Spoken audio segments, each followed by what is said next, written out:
Greetings, my name is Neosekken, and welcome back to my Let's Play of Lynn.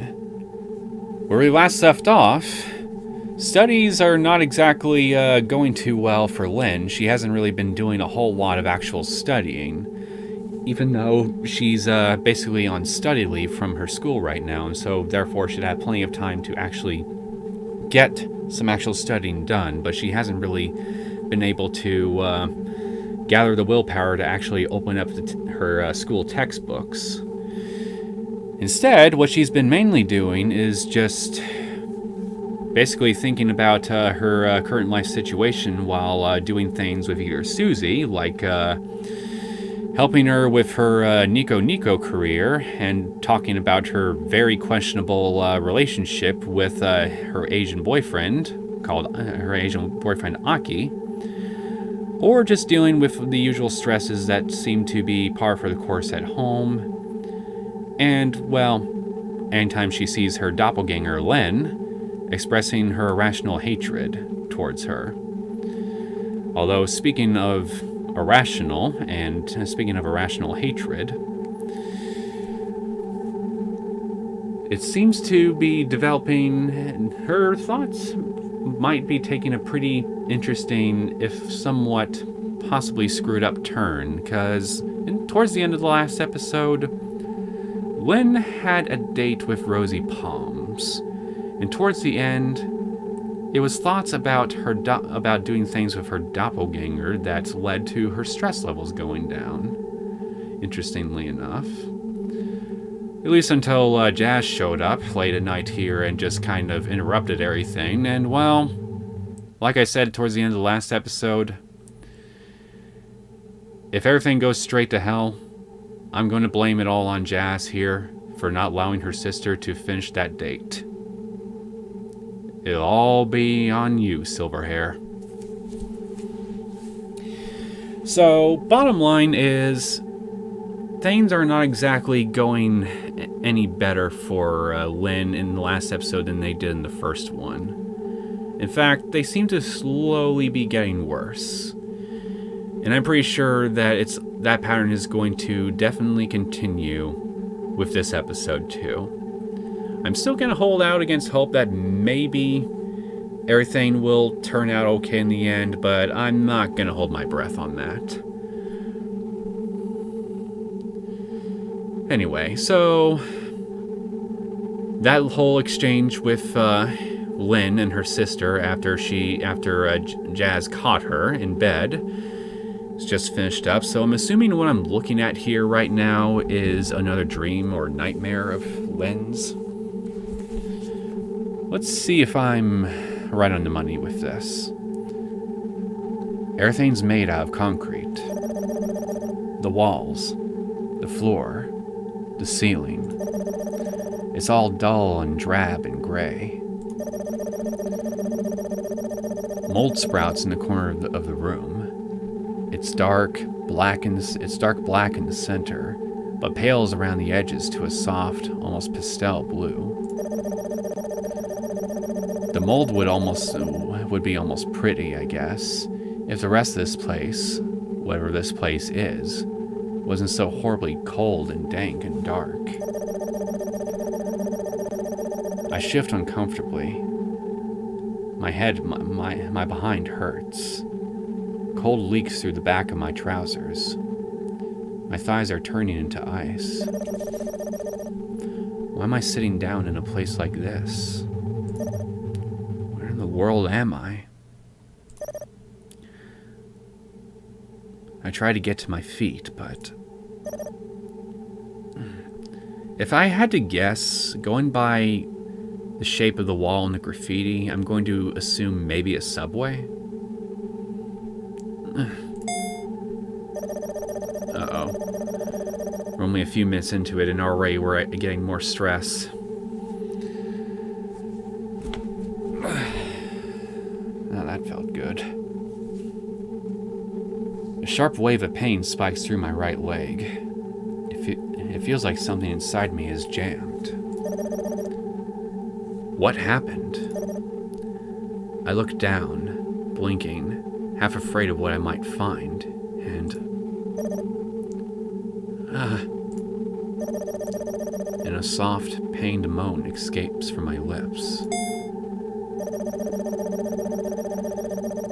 My right leg is bent at an awkward angle. It snaps just beneath the knee like a tree branch in a thunderstorm. Oh dear, you got run over, didn't you? It sticks out sickly, uncanny and unnatural, to the right.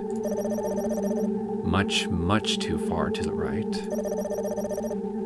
Is my bone piercing through my skin? It feels like it. It hurts. I didn't realize just how much it hurt. But that's because I didn't realize it was broken so badly until I saw it with my own eyes. But that doesn't make any sense. Why didn't it hurt before? Shock.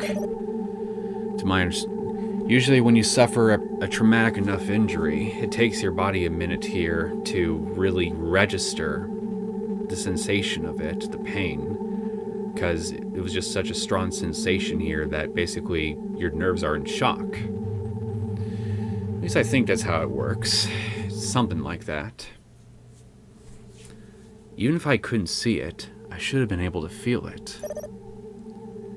Maybe it was the shock of being in such a strange environment. Or maybe it wasn't broken before I examined it. I wonder, idly, is some invisible force, a ghost or a ghoul or a phantom, took my leg between its spectral hands and split it in the millisecond it took for me to glance down. I don't know. I don't know anything.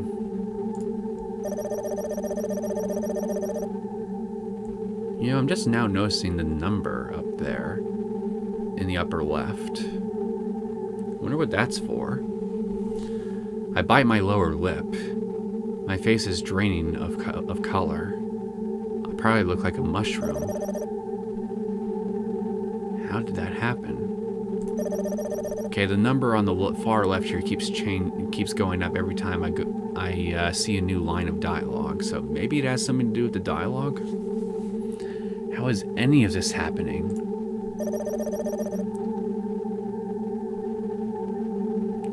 I turn to the right, to the left. I'm in a square-shaped room. There are exits all around me, but with my broken leg, there's no way I can escape. I can see a recess further back, beyond an open door. There should be a stairwell there, but there isn't. There's nothing. The place where the stairs should be is completely empty. Yeah, that's definitely not a good sign that this dream is going to end well. Well, you know, besides the broken leg and the obviously dreary look of the place. Dumb observation, I know, but still. It's just a vast, yawning crevice. We are like 30% away from reaching full 100 here. We're like almost 3/4 of the way there. There's no stairs. Why are there no stairs? If I tried to shimmy my way down there, even without a broken leg, I think I'd end up broken in all sorts of other places upon landing.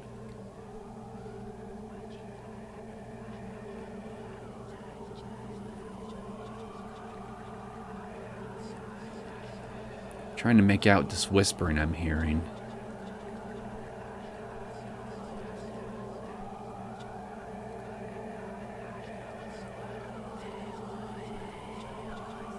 Can't quite make it out.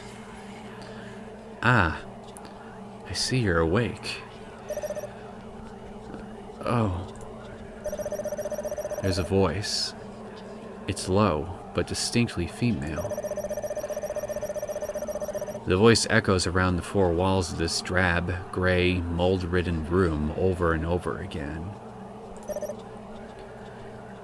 You're awake. Awake. Awake. It sounds like an accusation. A shiver runs down my spine. The air in here is colder than liquid nitrogen. It took quite a while for you to come to, you poor baby.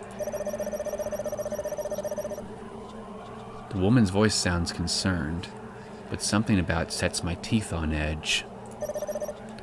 I don't trust it. I don't trust her. Where is she? I can't see her. I search for the source of the mysterious voice and... Oh. Hi. Hello, Jan.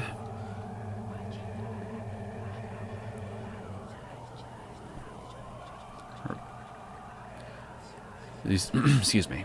The speaker is standing in front of me. She's kneeling just inches away, so her breath glides across my cheeks. You're taking her kidney, aren't you? At least it would, if she wasn't wearing a mask. Where did she come from? I swear she wasn't here before.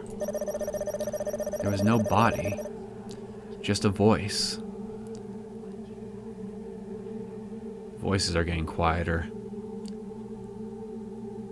But voices can't exist on their own. That isn't possible. Am I going crazy? Oh shit. Maybe this might be it. Maybe this might be the last episode. I don't know. The stress levels are really going up pretty high and quick. Ow. A sharp pain spikes through my leg. My brain was so overwhelmed by this bizarre situation I forgot. For a few seconds, it was supposed to hurt. It hurts more than it did before. Human legs aren't supposed to bend like this. Not at 90-degree angles. How long have I been here? Does that really matter, sweetie? You're here now, and you're not going to leave. No? No. Sorry. Oh. Right. Right what? Did you two have a conversation about this prior? You might as well make yourself comfortable. You have no other choice. Kinda hard to do that when my leg's busted. Just saying. I can tell, despite the mask, that this woman's pretty. Her eyes are striking, and her eyebrows are curved into two neat arches. Her eyebrows are pierced. Her nose is pierced too. And her ears. The lights in here are dim. Everything's dull and drab, except for her. She's a rare, shiny object in a universe comprised of bland, repeating grays. She looks familiar. In fact, I think I recognize her. Are you...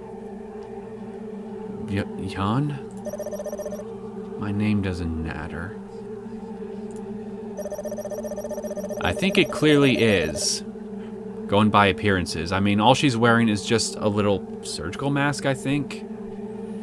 Her voice is a little muffled through the surgical mask, but I'm sure it's Jan. It looks like her at least. But what is she doing here? I think my leg's broken. It would be, sweetie. But why? Why indeed? That is the question. Her eyes harden. You shouldn't need to ask me that. The reason should be obvious. No, it isn't, lady. I would like some answers. What do you mean? We thought if you were subjected to a sudden, sharp shock, you might remember what it was you've done wrong. But I guess not. You really are hard-headed. Or maybe you're incapable of feeling real remorse. I'm sorry. I try to keep my voice calm, even though sweat's starting to bead on my forehead. My leg doesn't just ache. It doesn't just hurt. It sears. I'm sorry if I did something wrong. I swear, I didn't mean to. Those are pretty words, yes, but I can't trust them. Why not? How can I accept an apology when you don't understand why you're apologizing in the first place? Then tell me what I should be apologizing for. But that's just my opinion. What does everybody else think? The girl who looks like Jan, or may not be Jan, turns her head. Is she gesturing towards an audience? That can't be. We're the only ones here. Are we? Aren't we? That's what I thought, but we're not alone. We're not alone at all. The edges of the room are crammed with people. They surround me in a circle. There are so many people I can't even see the walls anymore. It's like they've eaten the landscape around me. Termites. There are so many people calling them a mere crowd doesn't begin to cover it. It doesn't give any sense of scale. Worse, most of the people in the crowd are strangers. They're so strange to me, alien in fact, that I can't tell if they have eyes or ears or noses. There are a few faces, however, that I recognize. Jazz. Susie. Mom and Dad? Why are they all standing there, watching? I try to call out to them, but I can't. The words snag in my throat. Okay, I got two theories here as to what this nightmare is about exactly. Either this nightmare is trying to make you feel guilty over your date with Rosie Palms in the last episode, or you having failed your tests and thus become a disappointment, much like Jazz herself, in the eyes of your family, and by extension, everybody who knows you. It's gotta be one of those two things. Rosie Palms or failed exams. It feels like my vocal cords have been cut clean in two. By a spectral pair of scissors, perhaps? I can't make so much as a squeak. My legs hurt. It hurts so badly I can hardly think. I can hardly even feel. Everything is obliterated by pain. Pain fills my skull like a thick cloud of smog.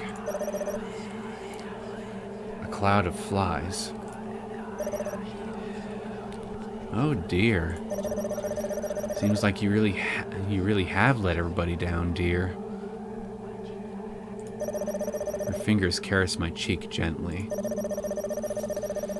Her nails are long and sharp enough to cause serious damage. She could gouge my eyes out with those nails so easily, and she wouldn't even break a sweat. I'm completely at her mercy. Nobody will defend me. Nobody wants to. They stand and watch in a circle, staring. They're all empty and soulless. Scarecrow people. Do they have any emotions in their hearts? Any care? Any compassion? Maybe I don't deserve it. Now, do you know what people do with witches? I'm a witch? I thought Jan was the witch. A self-proclaimed Wiccan. But I don't know if this woman is Jan. Just like I don't know whether the Jazz or the Susie or the mom and dad in the crowd are really Jazz or Susie or mom or dad. Just like I don't know if I'm the real Lynn. Is this really my body? My smashed leg feels dull and heavy. I can't move, and I can't move it. I don't think it belongs to me anymore. I can't twitch the toes on my right foot. I can't twitch the toes on my left foot either. Witches get burnt at the stake, right? Why? Haven't I been through enough? Don't worry about it, sweetheart. It'll be over soon. I know just how weak you are. How fragile. How easily broken. Her voice dips to a slow, sensuous whisper. But it wouldn't be fun if you passed out too quickly. What?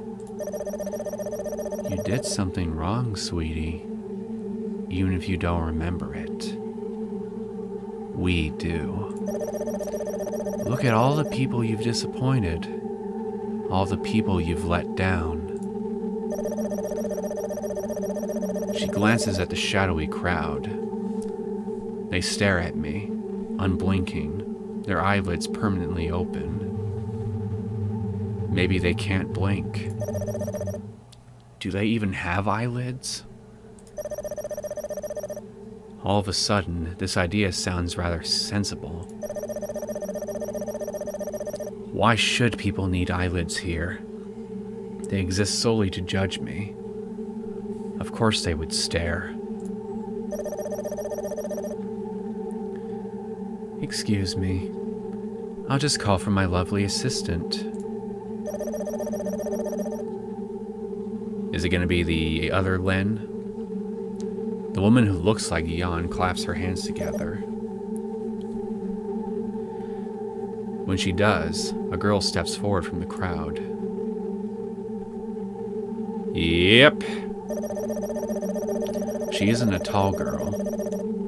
Her presence is entirely average and unimposing.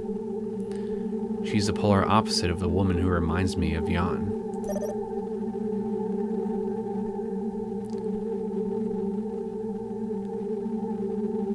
She's around my height. She has a similar face, too. The same cheeks, the same nose, the same mouth, even the same nostrils. But her leg isn't broken. She walks slowly, without a limp, like she has all the time in the world. Her irises are brown, like mine, but they seem to stretch on forever and ever, into infinity. I could be sucked up by her steady, steely gaze, like water down a drain.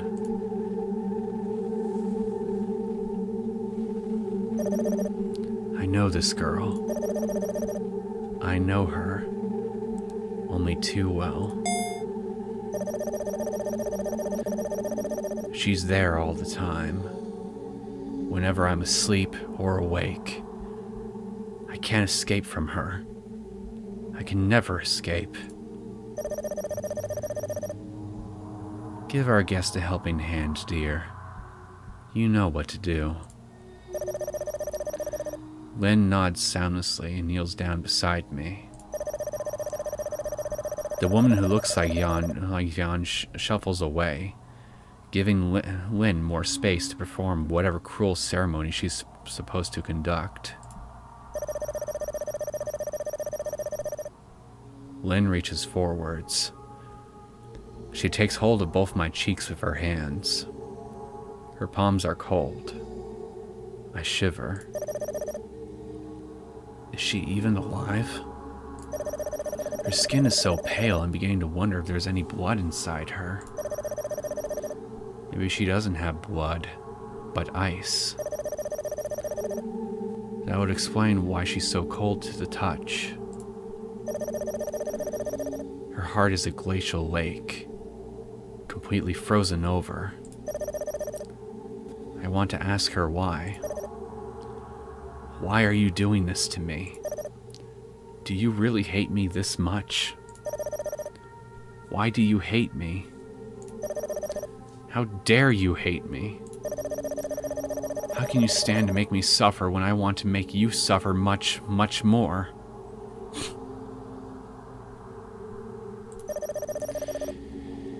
Brilliant line of reasoning. That's all I'll say on that. But I can't say any of those things. My throat is swollen. No sound comes out. Lynn parts her lips slowly. She sighs. Her sweet breath ruffles my fringe. There's something small and white, shaped like a perfect pearl, resting on the tip of her tongue. It looks like some kind of tablet. Medicine? But I don't have enough time to wonder. Lynn's fingers dig into my cheeks a little tighter, hard enough to hurt. Her nails rake against my unprotected flesh. And then she dips her head. Her lips press against mine. I'm so surprised my eyes snap open, wide. So do my lips. She slides her tongue inside my mouth, coiling it about mine, and deposits the strange alien pill inside me. May this nightmare is about both the date with Rosy Palms and you failing your tests. A double whammy. Therefore, double the stress. It tastes strange. Everything here is strange. My head swims. My whole body hurts. It isn't just my leg. Oh shit. We're getting dangerously close to freaking 100% now. I feel like I'm being torn apart. I'm being stabbed with shards of glass over and over again. I whimper into Lynn's kiss. I don't want to swallow the tablet. I don't know what this strange medication is, but I know I can't swallow it. I won't. But Lynn doesn't draw her mouth away from mine. Her mouth is a warm cavern filled with sticky saliva. The rest of you is cold as ice, but your mouth is apparently warm. You're a strange creature, dreamed Lynn. She's consuming me. Devouring me. I choke. Lynn shoves her tongue even deeper into my mouth. I find myself swallowing despite myself. The small tablet slides down my throat. Tears bead in the corners of my eyes. The piercing sensation threatens to split my body in two. It feels like I'm being ripped apart. I feel like I'm not even myself anymore. Was I ever myself to begin with? Maybe there is no girl called Lynn. This whole time, I was just a copy. A fake. You're not anybody else's copy, you're your own person. Please don't go insane. I can't breathe. I can't talk. I can't think. All I can do is hurt. The crowd around me starts buzzing excitedly. Lynn observes for a few moments before she draws away. It's like she can't bear to touch me.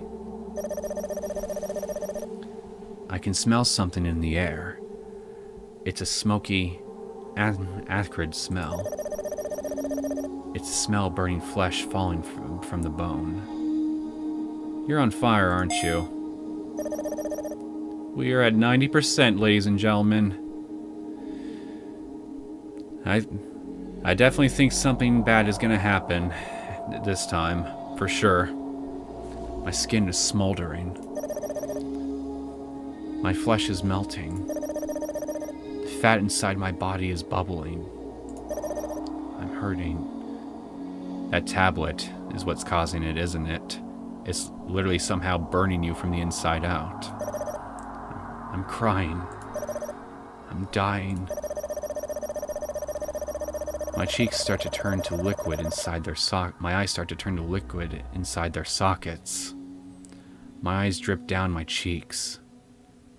Not that I have cheeks anymore. Slowly, like syrup, like the whites of an overcooked egg. My right leg doesn't hurt anymore. It's no longer attached to my body. I no longer have a body. But that's fine. Maybe this is what I wanted all along.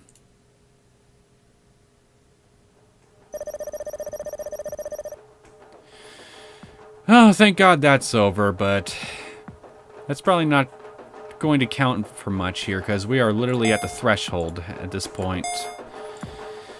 I think we've basically reached the point of no return. Anyway, hi. How are you doing, Jazz? Your sister's not doing so hot. In fact, I would say that she probably needs some serious counseling right now. She's kind of very stressed. Hey, Lynn. It's been a while since I last saw you in your uniform. Oh. Hey, Jess. I give my sister an awkward smile. I don't want to smile awkwardly, of course. Who does? But after my dream last night, it's a little hard to act completely natural. You alright? You look kind of pale. I'm fine. I'll live. You sure? Jazz smirks and takes a bite out of her toast. It's smeared with strawberry jam. And you're just gonna be kind enough to leave me some crusts, right? The bright red against the brown toast makes me think, not of blood, but something far more sinister. Charred flesh. The thick smell of freshly toasted bread that lingers in the kitchen doesn't help. Here's a top tip from a girl who failed all her GCSEs. Don't pass out in the exam hall. I won't. That's what they all say. But there's always one kid who passes out every year. Always. Jazz, please shut up. Is that true? I mean, it happened in my school year. There was a kid who passed out in the math exam. I can remember it like it was yesterday. It was pretty funny, honestly. I think Jazz is trying to lighten the mood, but she's not exactly filling me with confidence. Funny thing is, he wasn't a stupid kid. Not like me. He was smart. He studied a lot. Maybe that's why. Jazz ponders. Her lips are encrusted with a fine film of toast crumbs. Maybe smart kids put too much pressure on themselves. When they don't do as well as they want, they freak out. Yeah, that is kind of understandable. I mean, they've got a bit of pressure on them due to their smarts. Especially when, their freaking family likes to remind them of how smart they are and how much they are depending on them to excel in their academic studies. Kind of like what you're doing with your sister. Well, not you specifically, but your parents. Either way, it's kind of similar to what your dear old sister is going through. Maybe you could try to pick up on that, put a little two and two together, and be like, okay, I think you were clearly stressed. Let's maybe see if we can get you to calm down a little. Not make you think as though the end of the world is probably right around the corner.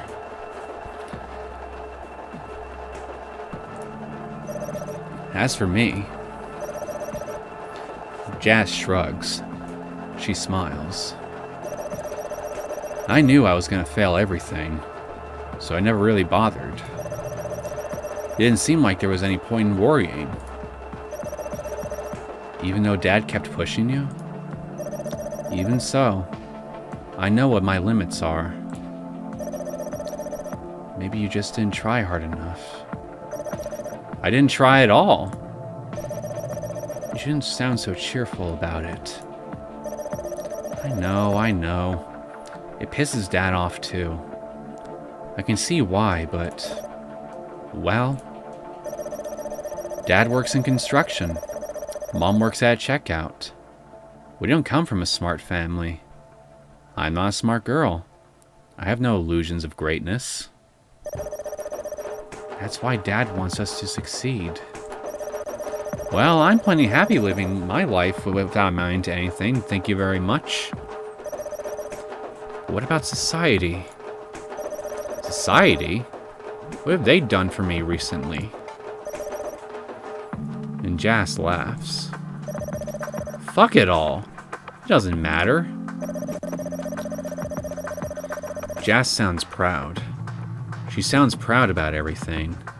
Even the things she probably shouldn't be proud about. Dad tells Jas she should be ashamed of herself. She isn't, though. Jas is stronger than that. Jas always says that she doesn't have a single ounce of shame in her body. Maybe that's a good thing. I disagree, but that's all I'm going to say on that matter. It means she doesn't have to worry. Not like me. I worry about everything. You can't drop the ball on this one, Lynn. Go and make Dad proud. And don't pass out. FYI, that kind of fucks up your chances. I'll keep it in mind. I peer into the bread bin, even though I don't want any toast.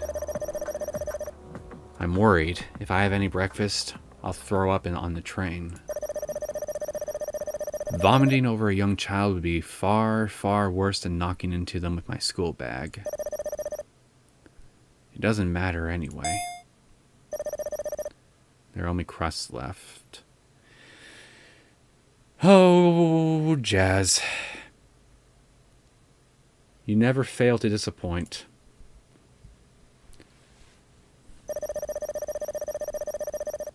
Invigilator?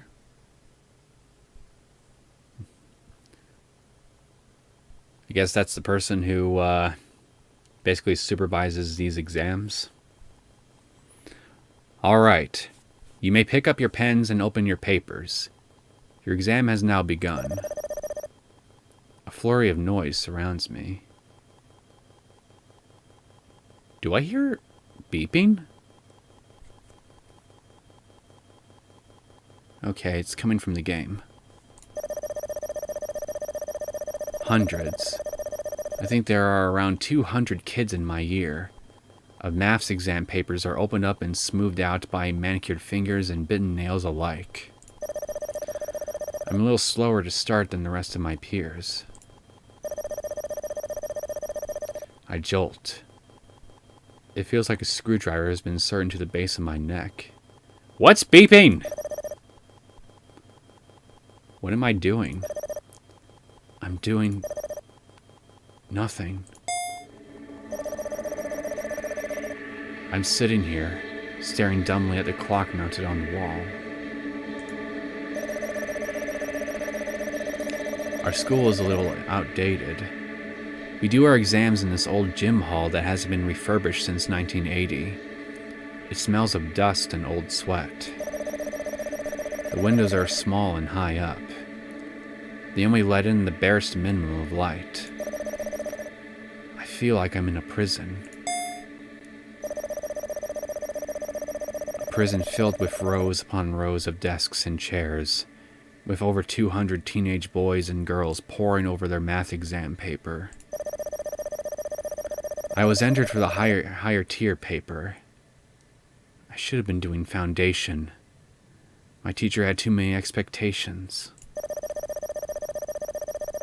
I think he was spurred on by my dad's fervent insistences during parents' evening that I'm the smart one in the family.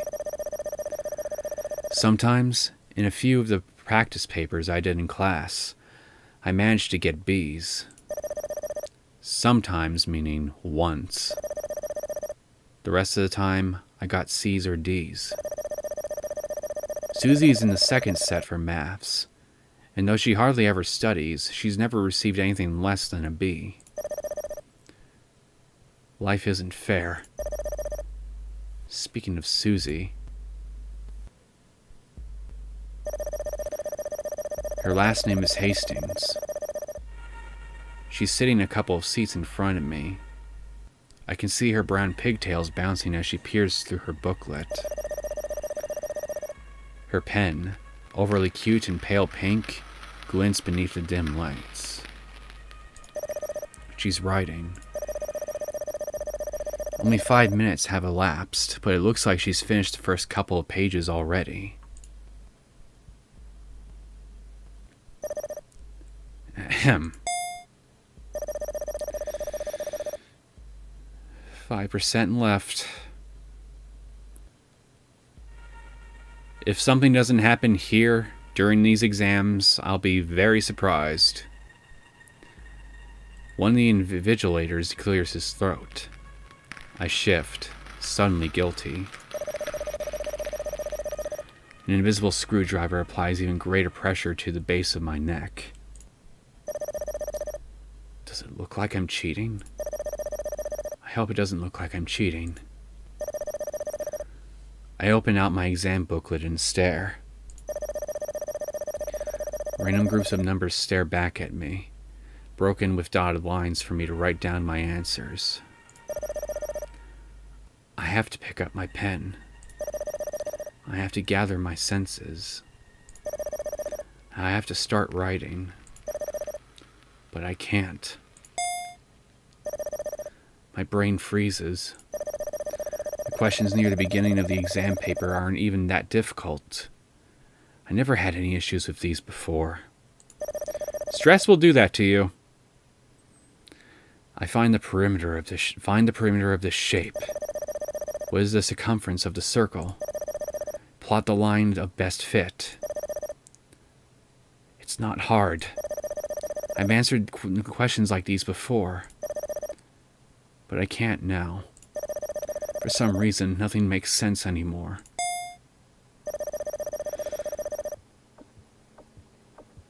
My breath catches in my chest.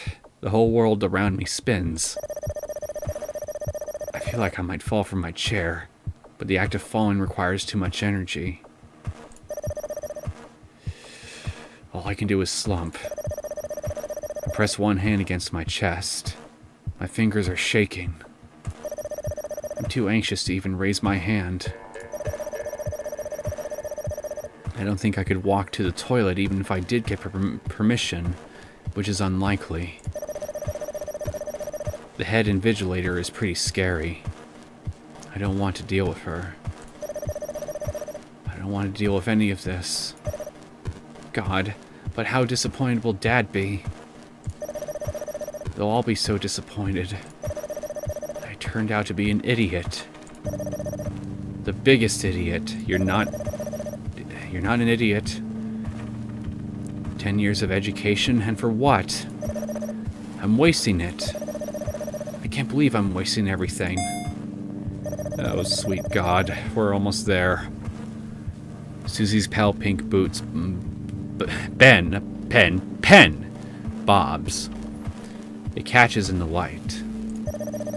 When I squint, I see the individual particles of dust swirling in the air. 10 minutes have gone by.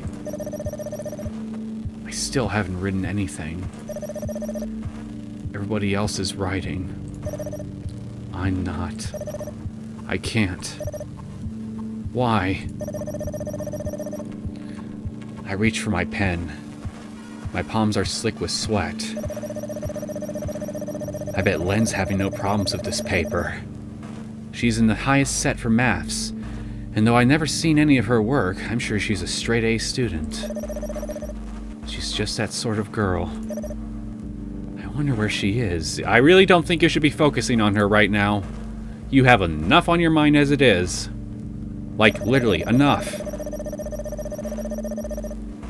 I glance about the gym surreptitiously, not because I want to cheat. I'm not brave enough for that, but because I'm curious. We're seated in alphabetical order. My last name is Harper. Lynn's is Atkin. She'll be further ahead of me, maybe to the right? Ah. There. I can see her. She's pretty far away, but I can see her clearly. Her hair falls around her shoulders in shimmering waves. She pauses, her pen still poised in her right hand, and glances upwards. Maybe she's staring out the window. Is she so confident in her own abilities that she doesn't need to focus on the exam paper?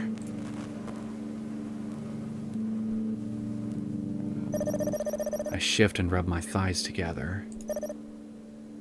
I'm sweating. Why is it so hot today? It must be because there are so many sweaty, stinking human bodies crammed together in this room. It didn't feel that hot when I was waiting for the train. Lukewarm, more than anything. The nightmare surfaces to my mind once more, in alarmingly vivid detail. It gets clearer and clearer the more I will for it to go away, like the legs of a spider slowly emerging from a sinkhole. Lynn's hands against my cheeks. Her lips against mine. The sudden, intense burning. My eyes melting out of my skull. Please, Lynn. I draw in a sharp breath and grit my teeth together. I can't focus on my exam paper. It's all nonsense to me. Just numbers that have no meaning and blank spaces to show my working when I can't work out anything at all. I don't understand a thing. All I can do is stare at the back of Lynn's head. Half an hour has elapsed.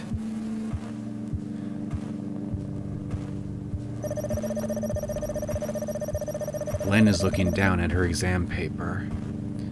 Her slender fingers turn over a new page. Her motions are so casual they almost feel insulting. Is she trying to make me feel bad? No. Probably not. I doubt she even knows I exist. My stomach turns. I hate her. I really, really hate that girl. If only she would disappear. Then none of this would be happening. Everything would be so much better. If she had never been born. Oh, fuck.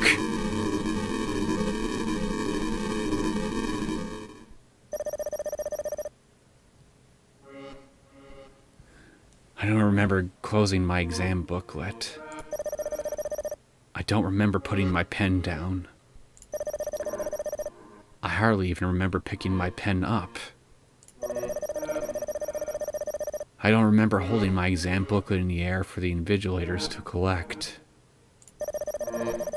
I don't remember being dismissed from the exam hall. And I don't remember collecting my bag from the back of the room. And I don't remember exiting the school and making my way back to the train station. He must have entered some kind of psychosis.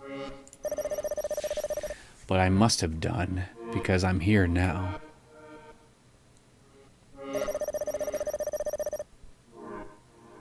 I feel like a large part of my life has been wiped clean away. If you mean the stress indicator, yeah, I can see that. Did I talk to Susie? I'm sure I did. Or maybe she tried to talk to me. I don't remember. She probably wanted to compare answers.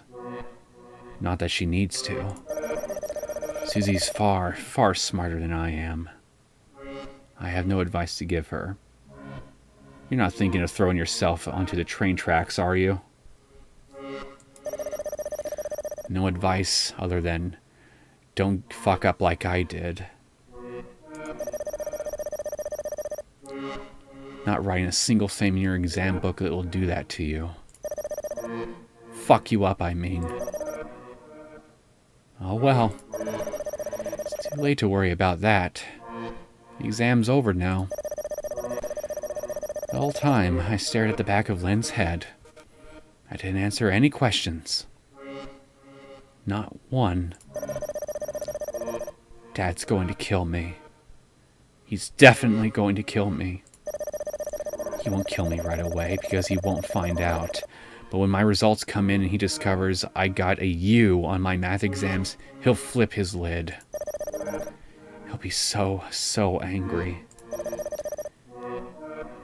It's all my fault. I wonder if he'll be angrier than he was when he learned about Jazz's baby. Maybe. Failing one exam is, potentially, just as life-changing as having a baby. There's no way I'll be able to make up the grade in my second maths paper. Even if I got full marks, I'd be lucky to scrape a passing grade. So it's over. I failed maths. And now I failed life, too. I failed everyone. I'm a failure. But it isn't my fault. You just said it was your fault, but it isn't. I glance at the electronic signboard, but I don't see it. All of a sudden, the station looks rather different.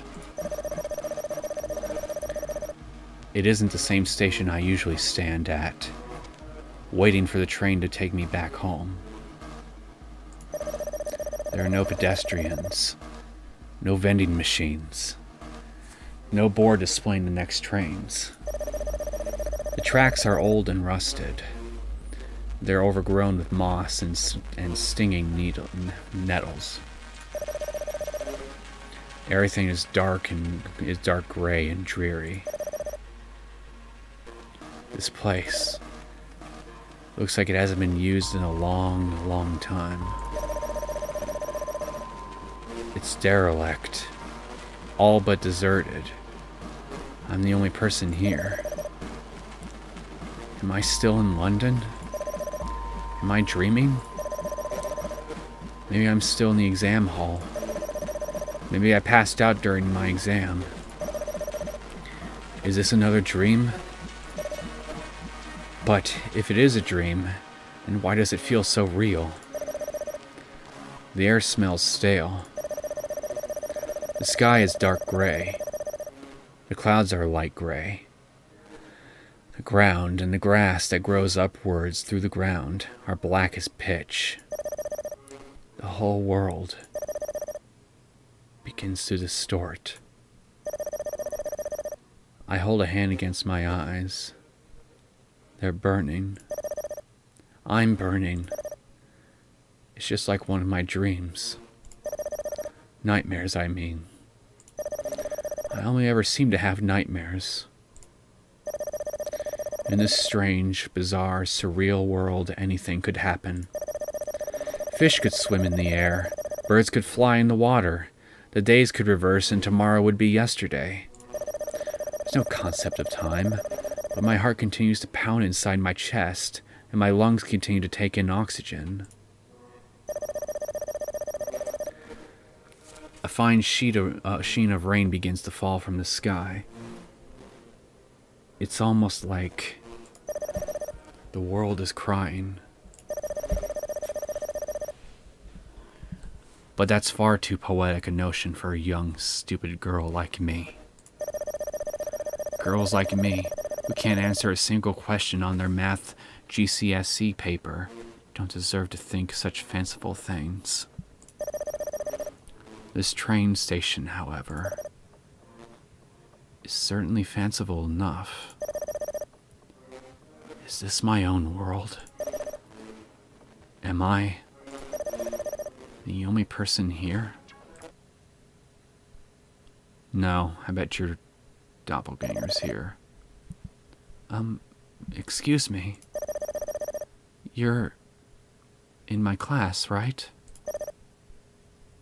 No, I'm not alone. Of course I'm not. Even in my own delusions, I can't be on my own. I can never be on my own. You're going back to Strawberry Hill, aren't you? Her inquiry is polite, but it makes me grit my teeth together. It feels like she's looking down on me. Do you know if any trains are running? This is all so strange. There's nobody else here, so I was wondering if you knew what was going on. Why is she asking me this? Do I look like I would know? I don't know anything.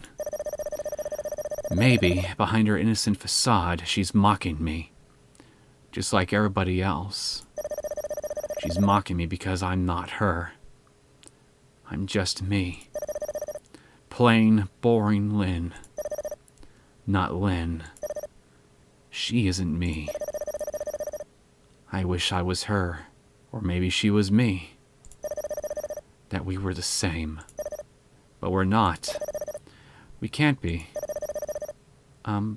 Excuse me. Lynn?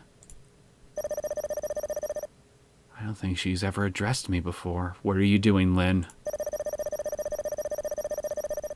Maybe that's why she sounds so hesitant. Or maybe it's because of the expression on my face. I don't know what my own face looks like, but it's probably quite scary. Lynn? Are you, by any chance, feeling sick? I am sick.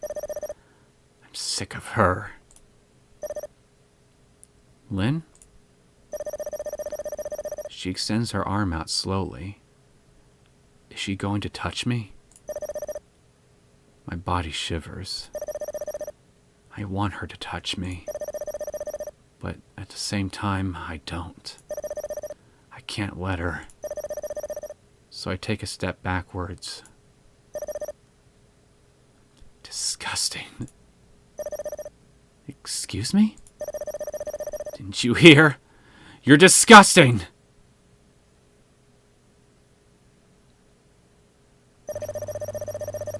Oh shit.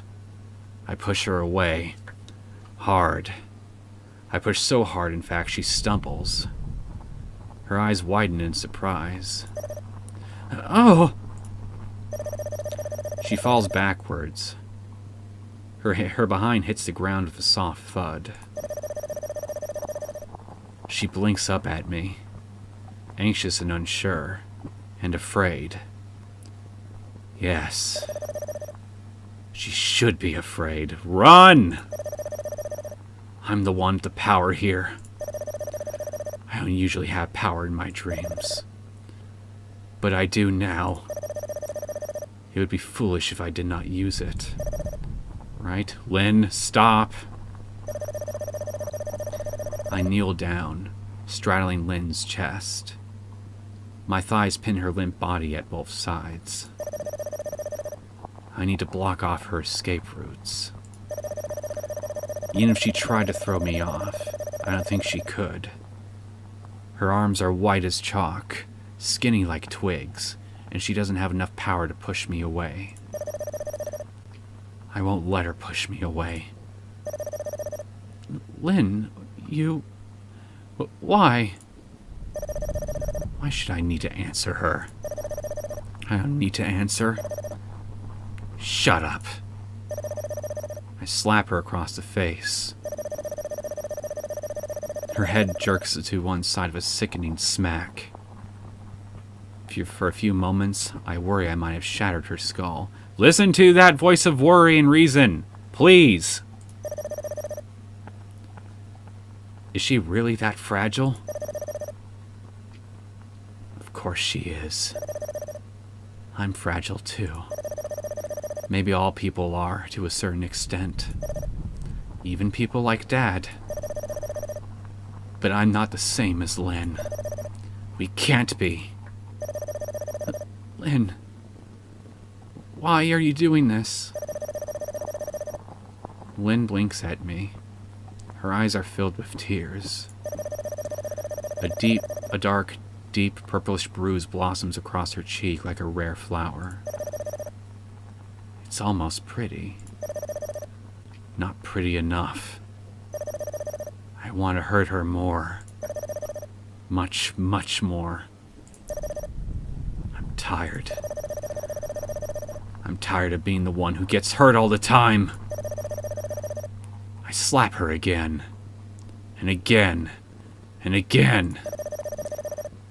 Each time her head jerks obligingly. She's so easy to play with. And fun, too. Like a doll. She's an incredibly lifelike, life-sized doll, with teeth that rattle around in her skull when I hit her. I know we're not close, but I didn't think you disliked me this much. Did I do something wrong? No, you didn't. And that's the really tragic thing about all this. If you even have to ask, that shows you don't understand. What? You don't understand! You never even tried to understand! But we've never even spoken. Her voice is muffled through her sobs. The sound makes my head hurt. The invisible screwdriver is back. It bores into the base of my neck with frightening precision. I need her to stop talking. How do I make her stop talking? That's enough. I don't want to hear your voice anymore. You need to atone. Atone for what? For what indeed? What did she do? Exist? That seems to be the only crime that she's guilty of here, as far as I can see. She didn't do anything. But she needs to be punished. You've gone off the fucking deep end, Lynn. She's making me doubt myself. I can't do that. If I start to doubt myself, who else can I blame for my faults and flaws? I don't have anybody else I can take this out on, and nobody who will listen. Nobody who will understand. It doesn't make sense, even to me. Well, at least you acknowledge that. Of course it doesn't make sense to her. That's why she can't talk. She absolutely, definitely can't. If she talks too much, I'll start to realize how stupid this all is. Then please keep talking! Please keep talking, other Lynn. I'll realize just how hollow and empty I am. I hate you! I hate you! I hate you! I've always hated you! But why? There is no reason. No logical reason, anyway. It's because You look just like me. What? You look like me. But you're better than me. You're better in each and every way. Her name is even longer than mine. Lynn with an E. You'd earn more points if you played it on a Scrabble board. Not that names are allowed. It's against the rules to play names in Scrabble, strictly speaking. But that's never stopped Jazz before. Jazz has no shame. I have too much. Apparently, when I touch myself, I pull stupid faces. I'm an idiot schoolgirl who doesn't know what she's doing. But it doesn't really matter, because no man will ever find me attractive anyway. No woman either. What about Lynn? She doesn't pull stupid faces. She's probably better at making herself feel good than I am. She'll beat me at everything simply by being alive.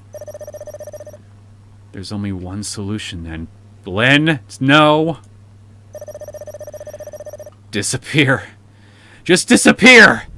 Go away, go away! I grab hold of her shoulders. Tight. My fingers dig into her flesh. She whimpers. It's not enough. I slam her head against the cold, hard floor over and over again. I slam it hard, with more strength than I know I possess. Her skull cracks. Maybe it fractures. Maybe it breaks. Oh, sweet Jesus. Maybe holes are opening up inside her head and her brains are starting to leak out. I wonder what brains look like. I've never seen them before. Are they gray? In biology books I saw when I was a kid, brains are always bright pink. I'm not stupid enough to believe that's really true. Just what is true anyway? Is this real? None of it feels very real. None of it. Except the 6 smacks of Lynn's head against the concrete floor. The water falls around me. It's almost like the sky is crying. Lynn is crying too. Her nose is running. Her pretty face is covered in red and blue and purple bruises. She's bleeding. She's leaking. But she's still alive. Her body twitches. Her breath forces its way out of her lungs slowly. In and out. In and out. She's so persistent.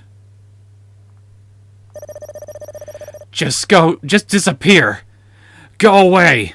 Leave me in peace. Doesn't she know what happens to witches? That's right. She's a witch. She's a witch who's stolen what should be mine. I have nothing. She has everything. That's fundamentally unfair. She deserves to be punished. Lynn, why? She looks at me. Her eyes are glassy. They swim with tears.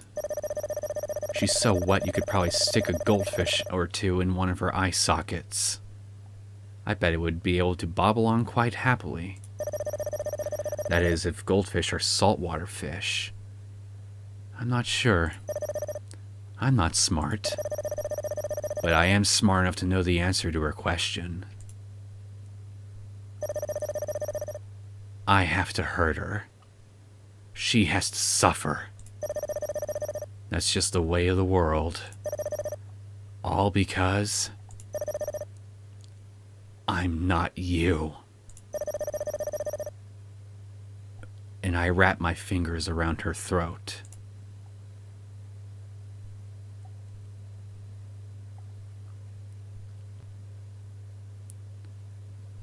Holy shit.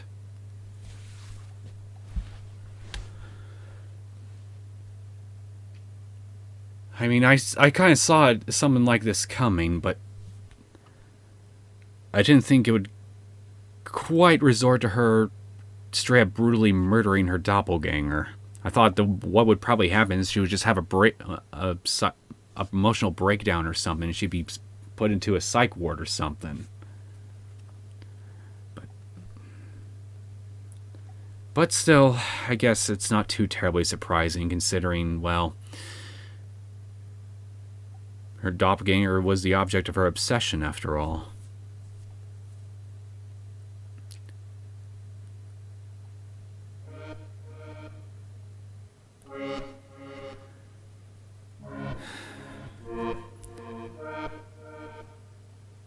I knew it was going to end up badly, but I wanted to hope that something would happen and maybe something could just save her, you know? But, well, that obviously wasn't going to happen.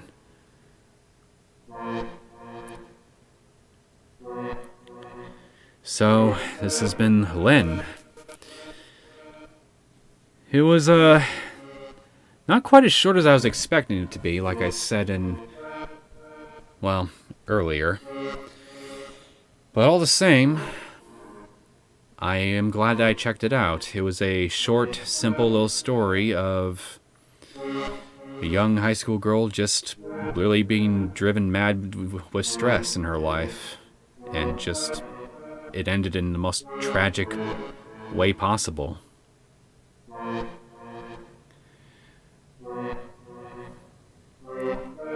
It's not the most complicated story. It's not really the most complicated story I've ever seen or read. There's not really a whole lot I feel like I can comment on. Like, I think I more or less stated all my thoughts about the various characters right as I was playing along. I mean, I think that as much of a as inconsiderate and insensitive as Jazz could be, I think deep down she cared about Lynn to some extent. Although clearly not enough to lead her some full slices of bread. And we've only ever seen Vaughn or Vionette or whatever her name is only once outside of her dreams, so I can't really comment on what her character is actually like. Her father has some very serious temper issues. Let's not be around the bush there, but I think he does genuinely mean well, even though his temper really puts him at odds with everybody around him, especially his kids. I don't think the mother's really been assertive enough here to really try to keep her husband's temper in check, but I don't know. She just didn't seem like she was really as big of a presence in the story as Lynn's father was.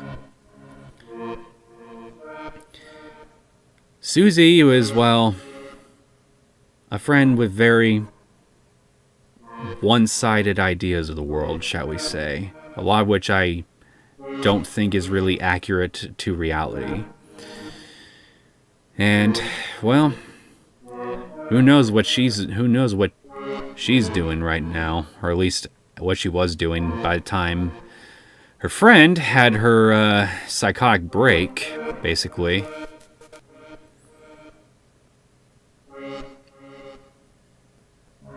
And as for the two most important characters of this story, the two Lynns, well, starting with the one that we've basically been watching, I feel bad for her. I really do. Everything just got to her to such an extent it literally drove her mad. A lot of it was over stuff that she had virtually zero control over. She just ran away with her anxiety, and it just consumed her. So much so to where it drove her to murder in the end. But I think the most tragic part is even as she was committing her murder, against the other Lynn. Some of her commentary and her thoughts did show me that there was still some semblance of reason within her. She understood on some level that her hatred of the other Lynn was completely irrational, especially by that point. She didn't really deserve anything that she was about to inflict on her, save for the fact that she just simply existed, and, well, in her own words, she was not her doppelganger. She just projected all of her insecurities, all of her anxieties, her negative thoughts onto her doppelganger, who honestly has done absolutely nothing wrong, other than just simply exist and, in the case of the ending, just show up at the wrong place at the wrong time.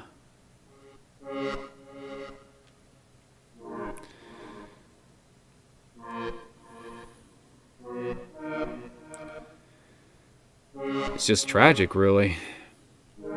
I really don't know what else to say. It's just something that... It's just something that maybe if somebody a bit more perceptive came along, they could have seen more obvious... They could have seen more easily how Lynn's stress was getting to her, and maybe could have done something to help. But obviously that wasn't going to happen. It's not like this is a straight visual novel where I make choices here that could influence the story in any way. It was, being a Connect novel, it was just going to happen only one way and one way only. And unfortunately, it ended like this. So, yeah.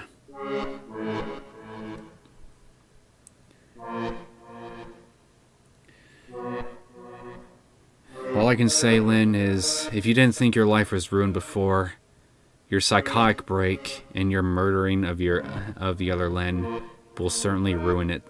Will certainly ruin it for sure. You're going to be put into a psych ward. I'm dead positive. Probably for the rest of your life, even for all we know. Because it's not like you just had a psychotic break. You just straight up murdered somebody in cold blood. Somebody who you even admit that you were cognizant enough to understand it basically did absolutely nothing wrong to you. You did it just because of your own irrational hatred against them and your own perception that they have it all while you have nothing. But how could you really know that for sure? As she said to you, you two never really spoken together. How do you know for sure that she has everything all set? Maybe, maybe that's it. Maybe this whole tragedy could have been avoided if you just took the time to talk to her, get to know her, understand what she's like, how she thinks, what she actually thinks of you. Because clearly at the end, she showed concern for you. Even when you started wailing into her, she was clearly worried about you. So that alone tells me that she wasn't a monster or anything like that. She clearly cared enough here to, inquire, hey, are you all right? You obviously don't look okay. And still tried to, even when you were getting obviously violent with her. This whole thing probably could have been avoided. Maybe, I don't know. Maybe not. Maybe, but...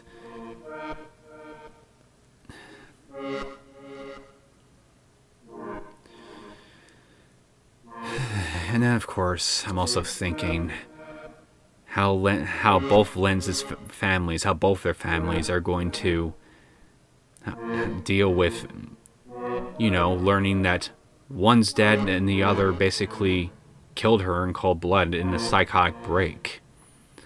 This whole... Again, I know I'm repeating myself, but this whole thing just is tragic all around. I really want a part of... Again, I knew deep down it wasn't going to end well. I knew it wasn't going to end well, but deep down I really wanted to believe that maybe, just maybe, my expectations could have been subverted, at least a little. Well, at least they were in the sense of how far Lynn took her insanity when she fully embraced it, but still. Not quite the subversion I was hoping for.